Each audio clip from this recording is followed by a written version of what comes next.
എന്താണ് UDF യോഗത്തിൽ സംഭവിച്ചത്? ഇങ്ങനെയൊരു നിലപാട് വിഷ്ണുപുരം ചന്ദ്രശേഖരന് വ്യക്തമാക്കേണ്ടി വന്ന പശ്ചാത്തലം എന്താണ് ലാൽകൃഷ്ണൻ? അടിത്തറ വിപുലീകരണവുമായി ബന്ധപ്പെട്ടുകൊണ്ടുള്ള ചർച്ചയുടെ ഭാഗമായിട്ടാണ് 3 പാർട്ടികളെ പ്രധാനമായിട്ടും UDF-ലേക്ക് എടുക്കാം എന്നൊരു ധാരണയിലേക്ക് എത്തിയത്. അതിൻ്റെ അകത്ത് കേരള കോൺഗ്രസ് അടക്കമുള്ള പാർട്ടികൾ ഉണ്ടായിരുന്നുവെങ്കിൽ പോലും പ്രധാനമായിട്ടും അജണ്ടയിൽ വന്നത് CK ജാനുവും PV അൻവറും അതോടൊപ്പം തന്നെ വിഷ്ണുപുരം ചന്ദ്രശേഖരനുമായിരുന്നു. ഇവർ ഇങ്ങോട്ട് വന്ന് സമീപിച്ചതാണ് എന്ന കാര്യം തന്നെയായിരുന്നു ആദ്യഘട്ടം മുതൽ തന്നെ പറഞ്ഞത്. പ്രതിപക്ഷ നേതാവ് തൊട്ടു പിന്നാലെ നടത്തിയ വാർത്താ സമ്മേളനത്തിൽ ഇക്കാര്യം എടുത്തു പറയുകയും ചെയ്തു. ആരുമായിട്ടും അങ്ങോട്ട് ചെന്ന് ചർച്ച നടത്തിയിട്ടില്ല എന്ന കാര്യമായിരുന്നു നേരം പ്രതിപക്ഷ നേതാവ് പറഞ്ഞത്. പക്ഷേ അപ്രതീക്ഷിതമായിട്ടാണ് ഇപ്പോൾ സംഭവവികാസങ്ങൾക്ക് മാറ്റം വന്നിരിക്കുന്നത്. പ്രതിപക്ഷ നേതാവ് VD സതീശൻ തന്നെ ഇവിടെയുണ്ട്. ചെറിയ കോളുകൾ വാർത്തകൾ സംഭവിക്കുന്നതിനിടയിൽ ചെറിയ മാറ്റങ്ങൾ സംഭവിക്കുന്നുണ്ടാതെ ഏത് രീതിയിലാണ് ബാധിക്കുന്നത്? ഇപ്പോൾ നിലവിൽ വിഷ്ണുപുരം ചന്ദ്രശേഖരൻ തിരുവനന്തപുരത്ത് പ്രതികരിക്കുന്നുണ്ടായി. അദ്ദേഹം ഇപ്പോഴും NDAയുടെ ഭാഗമാണ്. അത്തരത്തിൽ ചർച്ച നടത്തിയിട്ടില്ല എന്നുള്ള രീതിയിലാണ്. അദ്ദേഹത്തിന്റെ റിക്വസ്റ്റ് നമ്മുടെ കയ്യിലുണ്ട്. ഇന്നുകൂടി അദ്ദേഹം രാവിലെ സംസാരിച്ചതാണ് പ്രധാനപ്പെട്ട ആളുകളുമായിട്ട്. അദ്ദേഹത്തിന്റെ റിക്വസ്റ്റിന്റെ അടിസ്ഥാനത്തിലാണ് നമ്മൾ അത് ചെയ്തത്. UDF ഒരു ഘട്ടത്തിലും വിഷ്ണുപുരം ചന്ദ്രശേഖരനോട് അങ്ങോട്ട് ചെന്നൊരു ചർച്ച നടത്തിയിട്ടില്ല. ഇങ്ങോട്ട് വന്ന് ചർച്ച നടത്തിയിട്ടുണ്ട്, ഇങ്ങോട്ട് വന്ന് സംസാരിച്ചിട്ടുണ്ട്, എന്നോട് സംസാരിച്ചിട്ടുണ്ട്, ഞാനുമായി എന്റെ കന്റോൺമെന്റ് ഹൗസിൽ വന്ന് സംസാരിച്ചിട്ടുണ്ട്, ശ്രീ തിരുവഞ്ചൂർ രാധാകൃഷ്ണനായിട്ട് സംസാരിച്ചിട്ടുണ്ട്. ഞങ്ങൾ എല്ലാവരോടും അത് പറഞ്ഞിട്ടുണ്ട്. അദ്ദേഹത്തിന് ആഗ്രഹമില്ലെങ്കിൽ അദ്ദേഹത്തിന് പോവാ, അത്രയില്ല. നമുക്കൊരു നിർബന്ധമില്ല. പ്രതിപക്ഷ നേതാവ് VD സതീശൻ തന്നെയാണ് പറഞ്ഞത്. ഇങ്ങോട്ട് വന്ന് ചർച്ച നടത്തുകയും ഇവിടെ അപേക്ഷ നൽകുകയും ചെയ്തിട്ടുണ്ട്. റിക്വസ്റ്റ് ലെറ്റർ തങ്ങളുടെ കയ്യിലുണ്ട് എന്ന കാര്യം തന്നെയാണ് പ്രതിപക്ഷ നേതാവ് VD സതീശൻ ഇപ്പോൾ വിശദീകരിച്ചത്. കാര്യങ്ങളിൽ വ്യക്തത വരുത്തേണ്ട ഉത്തരവാദിത്തം ഇപ്പോൾ ഇരുവർക്കുമുണ്ട് എന്നുള്ളത് തന്നെയാണ്. പ്രധാനമായിട്ടും വിഷ്ണുപുരം ചന്ദ്രശേഖരൻ തന്നെയാണ് അതിന്റെ പൂർണ്ണ ഉത്തരവാദിത്തം വരുന്നത്. കാരണം UDF ഒറ്റക്കെട്ടായിട്ട് എടുത്ത തീരുമാനമായിരുന്നു.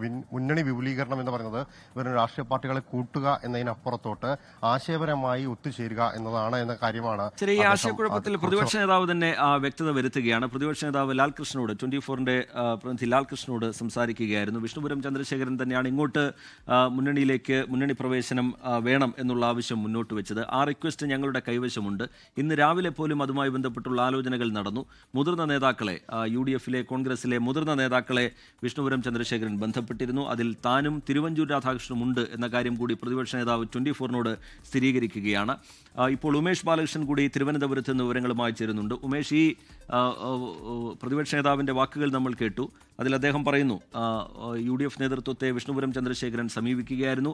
അദ്ദേഹത്തിന്റെ റിക്വസ്റ്റ് മുന്നണിയുടെ കയ്യിലുണ്ട്. അത് പരിഗണിച്ചുകൊണ്ടാണ് ഇങ്ങനെ ഒരു തീരുമാനത്തിലേക്ക് എത്തിയത്. ഇന്ന് പോലും അതുമായി ബന്ധപ്പെട്ട ചർച്ചകൾ നടന്നിട്ടുണ്ട്, മുതിർന്ന നേതാക്കളുമായി സംസാരിച്ചിട്ടുണ്ട് എന്ന കാര്യം പ്രതിപക്ഷ നേതാവ് 24-നോട് സ്ഥിരീകരിക്കുന്നു. ഉമേഷ് ബാലകൃഷ്ണൻ. തീർച്ചയായും രജിത്ത്, ഇപ്പോൾ നിലവിൽ അദ്ദേഹം വാർത്താ സമ്മേളനത്തിന് വേണ്ടി തയ്യാറെടുക്കുകയാണ്. അദ്ദേഹം എല്ലാവരും വന്ന ശേഷം മാധ്യമങ്ങളോട് കൃത്യമായി നിലപാട് വ്യക്തമാക്കാമെന്ന് അറിയിച്ചിട്ടുണ്ട്. അദ്ദേഹം അതിനുവേണ്ടി എല്ലാ മാധ്യമങ്ങളും വന്ന ശേഷം പ്രതികരിക്കാം. അദ്ദേഹം ഇവിടെ എത്തിയ സമയത്ത് അദ്ദേഹത്തിന്റെ പ്രതികരണം ചോദിച്ചിരുന്നു. അദ്ദേഹം പറഞ്ഞു എല്ലാവരും എത്തിയ ശേഷം പ്രതികരിക്കാമെന്ന്. ഇപ്പോൾ അല്പം മുൻപ് അദ്ദേഹത്തിനോട് പ്രതികരണം ചോദിച്ചു. അദ്ദേഹം ഇപ്പോൾ പ്രതികരിക്കുന്നില്ല, അത് ശരിയല്ല എന്നുള്ള നിലപാടാണ് എടുത്തത്. എന്തായാലും അദ്ദേഹത്തിന്റെ ഇപ്പോൾ മനസ്സിലാക്കുന്നത്, അനൗദ്യോഗികമായി അദ്ദേഹം പറഞ്ഞത് താൻ ഇപ്പോഴും NDAയുടെ വൈസ് ചെയർമാൻ തന്നെയാണ് എന്നുള്ളതാണ്. NDAയുടെ വൈസ് ചെയർമാൻ തന്നെയാണ്. മറ്റൊരു സാഹചര്യങ്ങൾ, ആ സാഹചര്യങ്ങൾ ഉടൻ വിശദീകരിക്കും. എന്തായാലും അദ്ദേഹം വാർത്താ സമ്മേളനത്തിന് തയ്യാറെടുക്കുകയാണ്.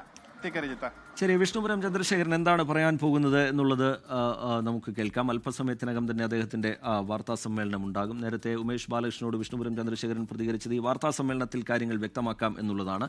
നേരത്തെ നിർണായകമായ മുന്നണി വിപുലീകരണവുമായി ബന്ധപ്പെട്ട് നിർണായക ചർച്ചകൾ നടന്ന UDF യോഗത്തിന് ശേഷമാണ് പ്രതിപക്ഷ നേതാവ് VD സതീശൻ മാധ്യമങ്ങളെ കണ്ട് 3 പാർട്ടികൾ UDF-ലെ അസോസിയേറ്റഡ് പാർട്ടികളാകാൻ പോകുന്നു എന്ന കാര്യം വിശദീകരിച്ചത്. അതിലൊന്ന് PV അൻവറിന്റെ തൃണമൂൽ കോൺഗ്രസും മറ്റൊന്ന് CK ജാനുവിന്റെ ജനാധിപത്യ രാഷ്ട്രീയ പാർട്ടിയുമാണ്. മൂന്നാമതായി VD സതീശൻ വിശദീകരിച്ചത് വിഷ്ണുപുരം ചന്ദ്രശേഖരന്റെ കേരള കാമരാജ് കോൺഗ്രസ് UDF-ന്റെ അസോസിയേറ്റ് മെമ്പർ ആകാൻ പോകുന്നു എന്ന കാര്യമാണ്. പക്ഷേ അത് തള്ളുന്നൊരു നിലപാടാണോ അല്ലെങ്കിൽ ആ ക്ഷണം നിരസിക്കുന്ന ഒരു നിലപാടാണോ വിഷ്ണുപുരം ചന്ദ്രശേഖരൻ ഇനി വ്യക്തമാക്കാൻ പോകുന്നത് എന്നറിയില്ല. ഇങ്ങനെ ഒരു ആശയക്കുഴപ്പമുണ്ടല്ലോ എന്നുള്ള കാര്യം പ്രതിപക്ഷ നേതാവിനോട് ചൂണ്ടിക്കാട്ടിയപ്പോൾ പ്രതിപക്ഷ നേതാവിന്റെ പ്രതികരണവും ശ്രദ്ധേയമാണ്. ഇത് ഈ മുന്നണി പ്രവേശനവുമായി ബന്ധപ്പെട്ട് വിഷ്ണുപുരം ചന്ദ്രശേഖരന്റെ അപേക്ഷ ഏറെ നാളായി UDF-ന് മുമ്പിലുണ്ട്. താനുമായി തിരുവഞ്ചൂർ രാധാകൃഷ്ണനുമായി കോൺഗ്രസിലെ മുതിർന്ന നേതാക്കളുമായി വിഷ്ണുപുരം ചന്ദ്രശേഖരൻ നിരന്തരമായി ആശയവിനിമയം നടത്തിയിരുന്നു. മുന്നണി പ്രവേശനം വേണം എന്നുള്ള ആവശ്യം റിക്വസ്റ്റായി തന്നെ മുന്നോട്ട് വെച്ചിരുന്നു. ആ റിക്വസ്റ്റ് ഞങ്ങളുടെ കൈവശമുണ്ട് എന്നുകൂടി പ്രതിപക്ഷ നേതാവ് വിശദീകരിക്കുന്നുണ്ടായിരുന്നു. നേരത്തെ ഈ UDF യോഗത്തിന് ശേഷം മാധ്യമങ്ങളെ കാണുമ്പോൾ VD സതീശൻ പ്രതികരിച്ചത് കേൾക്കാം. അദ്ദേഹത്തിന്റെ റിക്വസ്റ്റ് നമ്മുടെ കയ്യിലുണ്ട്. ഇന്നുകൂടി അദ്ദേഹം രാവിലെ സംസാരിച്ചതാണ് പ്രധാനപ്പെട്ട ആളുകളുമായിട്ട്. അദ്ദേഹത്തിന്റെ റിക്വസ്റ്റിന്റെ അടിസ്ഥാനത്തിലാണ് നമ്മൾ അത് ചെയ്തത്. ഇങ്ങോട്ട് വന്ന് ചർച്ച നടത്തിയിട്ടുണ്ട്, ഇങ്ങോട്ട് വന്ന് സംസാരിച്ചിട്ടുണ്ട്, എന്നോട് സംസാരിച്ചിട്ടുണ്ട്. ഞാനുമായി എന്റെ കന്റോൺമെന്റ് ഹൗസിൽ വന്ന് സംസാരിച്ചിട്ടുണ്ട്. ശ്രീ തിരുവഞ്ചൂർ രാധാകൃഷ്ണനായിട്ട് സംസാരിച്ചിട്ടുണ്ട്. ഞങ്ങളെല്ലാവരോടും അത് പറഞ്ഞിട്ടുണ്ട്. അദ്ദേഹത്തിന് ആഗ്രഹമില്ലെങ്കിൽ അദ്ദേഹത്തിന് പോവാ, അത്രയല്ലേ.